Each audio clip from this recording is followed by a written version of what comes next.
kenapa ada puber kedua? Apakah ini mitos? Sebenarnya begini, kan mungkin usia-usia laki-laki tuh umur 40 tuh di dunia kerja udah lagi apa ya, lagi bagus-bagusnya dia punya karir ya, lagi bagus-bagusnya dia punya karir ya. Jadi merasa bahwa oh segalanya saya bisa beli dengan uang. Ada kadang-kadang pemikiran laki-laki seperti itu, ya itu. Dan kemudian ada juga dari faktor hormonal, ya usia 40 tahun ke atas atau 50 tahun ke atas ya, laki-laki ini hormon testosteronnya kan berkurang ya. Kemudian dia ingin sekali, jadi dia lebih kayak perempuan daripada perempuan. Makanya dia selalu ingin dipeluk sama istrinya, ditemenin sama istrinya, kemudian ya, namanya jadi kayak perempuan ya. Jadi selalu berpenampilan lebih necis dibanding waktu usia 20, 25 atau 30 gitu ya. Itu masalah hormonal. Jadi harus dimaklumi juga yang punya suami mulai 40 tahun ke atas ya, bahwa dia mulai agak lebih mentereng gitu karena satu ya dia sudah sanggup beli baju yang agak mahal, barangkali merek yang agak mahal, dan dia udah mulai kayak perempuan kan, mulai kayak perempuan nih. Nah makanya kita berusaha untuk suami-suami yang sudah 40 tahun ke atas, 45 atau yang 50 tahun ke atas, gimana caranya untuk kita lebih sering sama tuh suami, ya dampingin dia, lebih sering ya itu tadi dengerin nasihatnya, karena laki-laki kalau udah usia 40 tahun ke atas tuh kepengen banget ngasih nasihat. Sementara istri di usia-usia kayak gitu lagi seneng-senengnya aktif di luar rumah, lagi seneng-senengnya bersosialisasi, lagi seneng-senengnya ada kepengurusan macam-macam gitu ya. Karena kan udah nggak gendong-gendong anak gitu ya.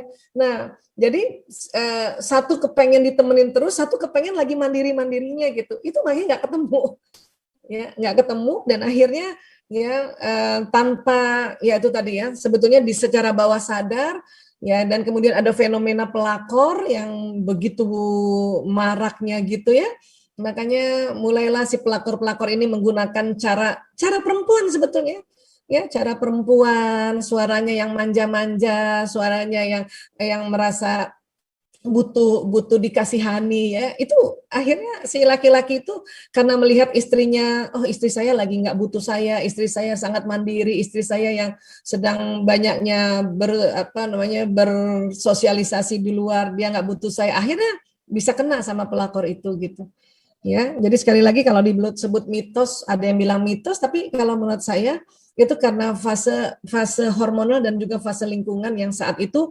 sedang berjayanya gitu. Ya, jadi sekali lagi teman-teman juga harus hati-hati para istri untuk kembali melihat keinginan suami itu di usia-usia kayak gitu. Ya, itu tadi tuh satu, kepengen banget ngajarin. Nah, pelakor-pelakor itu karena pengennya harta, waktu dikasih tahu sama laki-laki yang usia tuh, iya iya aja, iya mas, sok-sok gitu, iya iya, padahal niatnya emang buruk, ya gitu kan.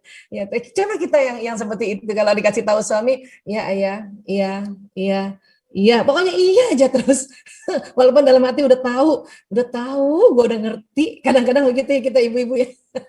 Tapi kita karena kita iya aja, iya, iya mas, iya, iya, siap mas, iya, ya. Nah itu penting juga tuh apa kita punya akhlak seperti itu, iya aja dulu. Walaupun sebetulnya kadang-kadang kita nggak setuju, ya kurang lebih seperti itu. Kalau saya ditanya, saya bisa jawabnya cuma itu aja, ya mudah-mudahan bisa terjawab. Terima kasih.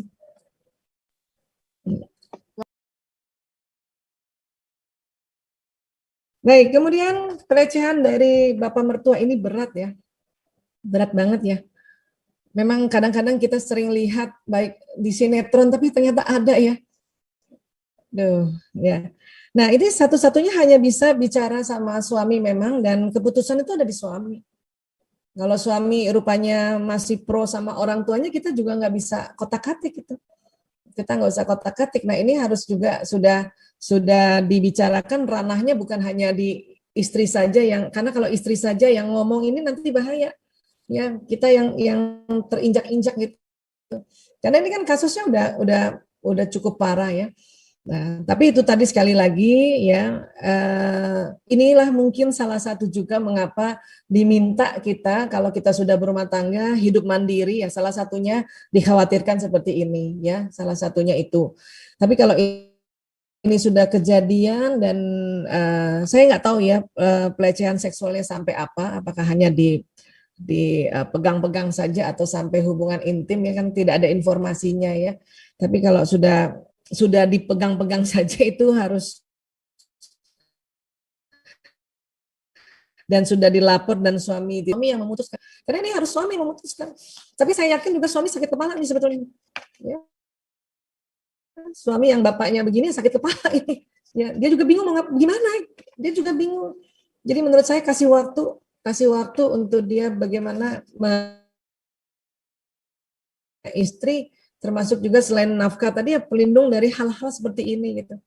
Ya, tapi sekali lagi karena ini berat, maka kasih waktu ya, kasih waktu diri kita juga dan kasih waktu suami. Tapi kalau bisa sekarang menghindar dulu, tidak bersama di dalam satu rumah. Itu gimana caranya menghindar? Ya, kontrak kos karena itu sudah saatnya untuk menghindar. Atau saya nggak tahu juga nih, memang satu rumah kah atau memang lain rumah, tapi suatu ketika datang, saya belum tahu juga karena informasinya tidak sedetil itu.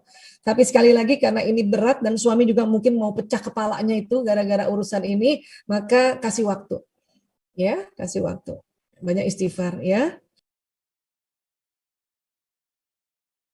Istri yang masih tinggal di rumah orang tua suami ya, ini betul-betul perlu bijaksana dan juga perlu diskusi cukup dalam dengan suami, niatan-niatan kalau misalnya berumah tangga secara mandiri ya. Walaupun sebetulnya memang paling aman adalah kalau sudah berumah tangga itu ya berumah tangga mandiri. Ya, kalaupun misalnya tetap mau menjaga orang tua ya carilah rumah, atau mungkin belum sempat punya rumah ya kontrak rumah atau kos rumah yang ada di dekat rumah orang tua ya. Itu harus dibicarakan sebetulnya. Bicarakan baik-baik. Kemudian juga dibicarakan juga oleh pada orang tua niatan-niatannya. Memang awalnya nggak mudah itu. Nanti akan orang tua marah lah, orang tua merasa kamu tinggalkan saya, orang tua merasa seperti ya kok kayaknya kamu mau menjauhkan anak saya dengan saya, itu pasti ada. Tapi sekali lagi pada saat mertua mengatakan begitu, orang tuanya suami mengatakan begitu, tetap diam. Diam, selalu istighfar, doakan terus ya agar Allah memberikan petunjuk, agar orang tua mengerti. Kemudian sekali lagi kalaupun nanti sudah pindah rumah, janji untuk betul-betul sering datang. Jangan cuman ya kita ya untuk pindah rumah akhirnya orang tua tidak ditengok. Nah, itulah yang bikin orang tuanya ini kesel kan, marah kan. Ya. Walaupun memang rumahnya di luar, tapi malah lebih sering datang dari pagi sampai sore, cuman tinggal pulang aja, itu jauh lebih baik sebetulnya. Ya, jadi sekali lagi komunikasi ya. Hanya memang sekali lagi perannya si istri ini harus penuh bijaksana ya. Banyak diem, banyak doa aja ya.